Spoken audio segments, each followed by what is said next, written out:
welcome to my kitchen. I'm Célinie and this is Célinie's kitchen. So I wanted to spend just a few minutes talking about how to replace eggs. Maybe some of you are vegan for nutritional reasons, for dietary reasons, because of allergies, or for political reasons. That's all great. Or maybe some of your friends or your family are vegan.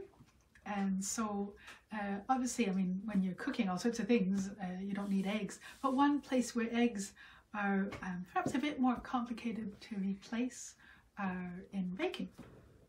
So, you know, there are a few things that I do when I'm replacing eggs. I make some really nice chocolate chip cookies, and instead of an egg, I will use what people call a flax egg. It's not an egg, but I will grind some flax seed, and I'll use, I guess, a tablespoon of ground flax seed in 3 tablespoons of water, and that will replace an egg.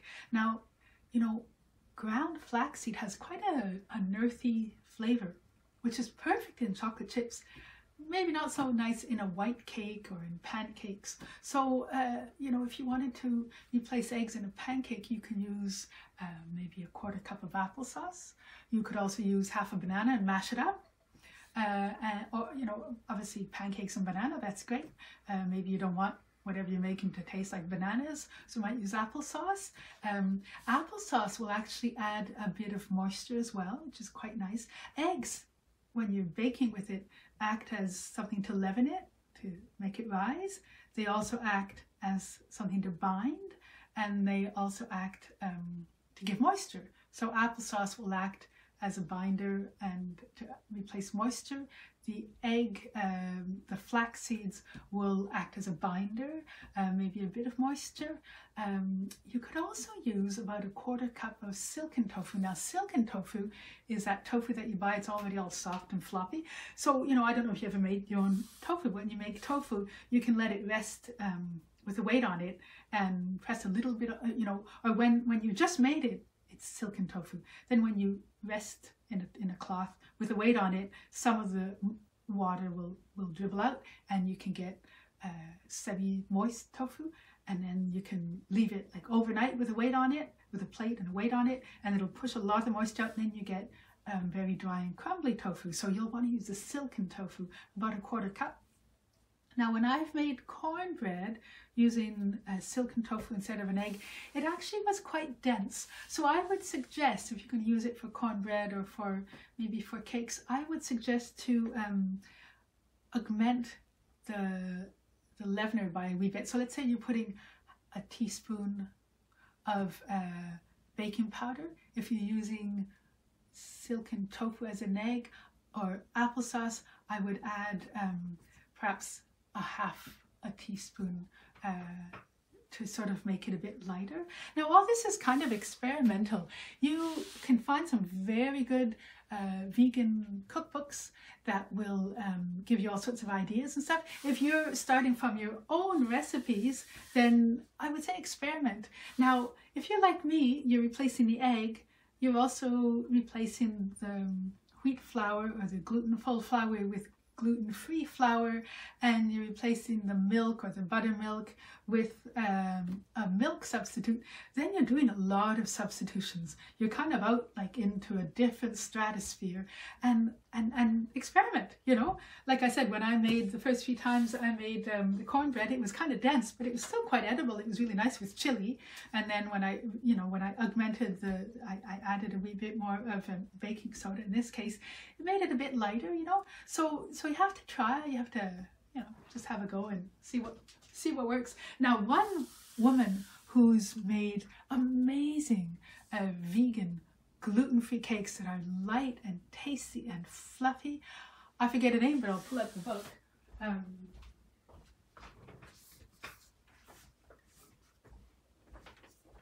Erin McKenna, she has this bakery in New York called Baby Cakes. And so this is the book that I've used. I've made some of the cakes in here. Baby Cakes covers the classics. I'll put the name Erin McKenna, I'll put it in the comments after the video. So she makes amazing gluten-free vegan cakes. Now, I can't really eat them because she also uses quite a bit of starch, which gives the cakes an amazing softness. I mean, the texture is out of this world, you know. I can't really eat it, but if you're wanting to make outstanding showcase cakes, she's the woman to go to for vegan, gluten-free cakes. But you know, for pancakes, cookies, it's quite easy to replace the egg. Like I said, quarter cup applesauce, quarter cup silken tofu, 1 tablespoon ground flax flour. Now I wanted to grind some flax flour and show you what it looks like when it's all mixed up. It kind of gets kind of gooey. You might not necessarily want to eat it the way you don't want to eat egg white on its own, but you know, once it's all baked in. So I'll just grind some up and show you what it looks like. And then you'll have a few ideas of how to work. Now, I'm going to use a grinder, but you know, you can use whatever grinder you have. I have this massive thing. It's actually, I wonder if I can do it here. It's actually made to, it makes soy milk and nut milk and all this kind of stuff. Not that I use a lot of soy, but sometimes I make soy milk. I mean, I figure I'm going to have soy milk, I might as well make it. So I will just grind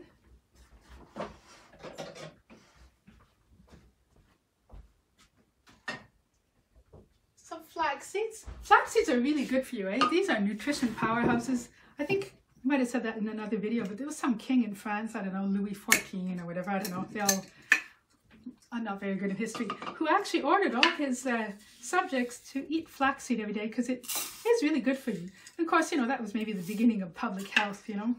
I don't know how much you can force people to do things. So I'm not forcing you to eat flaxseed, but so I'm going to grind a whole bunch. I'm going to grind more than I need to make my cookies, but I'm going to, I try and have a wee bit of ground flax seeds every morning. Really good for your health. So I'll just make it a wee bit of noise and then we can just kind of look at each other for a few minutes. Hang on.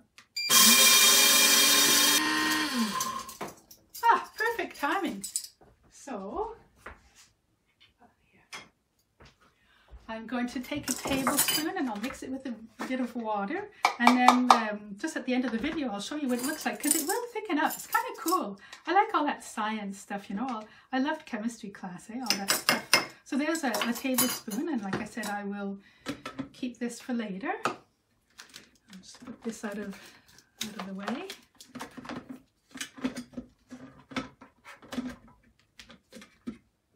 I don't actually use it that often. I got it, which is really sad. There was a health food store that was closing, so it was a massive sale. But I do use it now and again, you know.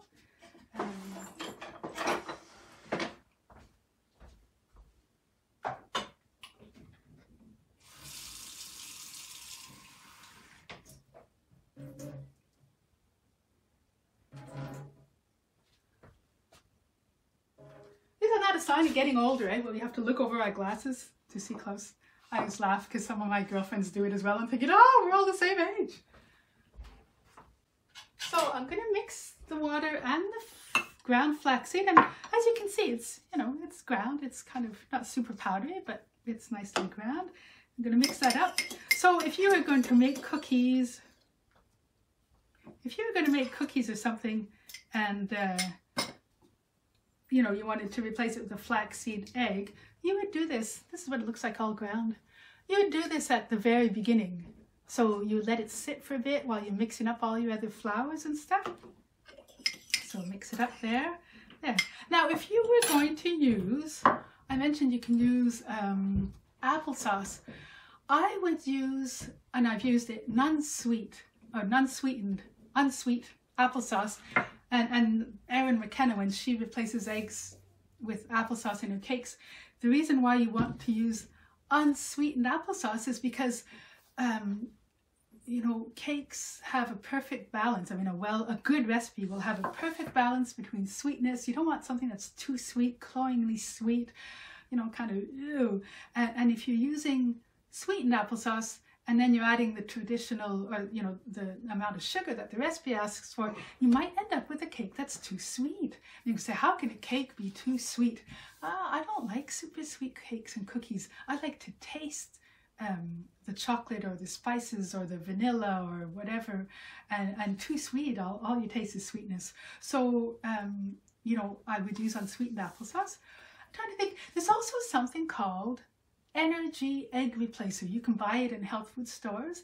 I've used it once or twice in pancakes, I think. And you know, it works fine. And I know a lot of people probably swear by it. And you know, if some of you use it, you can comment on it. I used it once in pancakes. I found it made the pancakes a wee bit chalky. Now that might be because I'm also replacing the eggs with, I tried to replace it with ener-g egg replacer. I'm also using gluten-free flour, and I'm also not using milk. I'm using not using cow milk, not dairy milk. I'm using, you know, soy milk or almond milk or coconut milk or something. So maybe just all of that together made it a bit chalky. But I would tend, anyway, I think you have to be careful with the ener-g egg replacer. And if you're looking nutrition-wise, then I think replacing it with flax seeds or with a banana or with applesauce might be more your thing. But you know, again, we're talking about dessert or a cookie or a cake for someone's birthday. You know, we're not eating a cake for nutrition. We're eating it because it's fun and we're sharing it with friends, and it's just one of those nice things in life, you know. And, you know, we can have our rice and beans before. And don't get me wrong, I love rice and beans. I eat rice and beans several times a week. I'm just saying it's okay if you're making a cake that doesn't have a huge amount of nutrition. Mind you, if you're eating cake every day, then maybe you might think you need a bit more nutrition. So I'm just trying to see if my flaxseed eggs are kind of becoming a bit more like gelatin, you know, because when you're drinking your flax seeds in the morning, you mix it up with water, and then the phone rings or someone knocks at the door or the cat does something, and then you have to leave it. Then you come back to drink it. It's gone all kind of like not very nice. So I'm just waiting to see if that will happen. But, you know, just because we're talking about it, it's not really behaving like it's supposed to. So anyway, that's how you would mix it. Just mix it up beforehand. Mix all the rest of your ingredients, get into the groove, have a sip of whatever you're drinking. This is herbal tea with some licorice root, and then make it, bake it. Be careful when you're baking with gluten-free, vegan, whether it be cake or cookies or whatever. They tend to dry out really quickly, so really don't leave it in the oven longer than you have to. Take it out as soon as it's cooked. Whereas, you know, if making the regular cookies, they can be a bit longer, a bit, you know, they can be in the oven a bit longer. They might just be a bit more crisp. When it comes to gluten-free, vegan stuff, they'll just dry out and not be quite as tasty. You might have to really dunk them in your tea or your tisane to get them flavorful. So I think that's about it. If you have any questions about how to replace an egg, feel free to ask them. If I can answer, I will. Perhaps someone else who's also watching the video and who's commenting will be able to answer your question. So anyway, if you have any questions, or if you would like me to maybe make a video about another question about gluten-free cooking or baking, and I can answer it, then I'd be glad to do so. Anyway, have a good rest of the day. Dans la cuisine.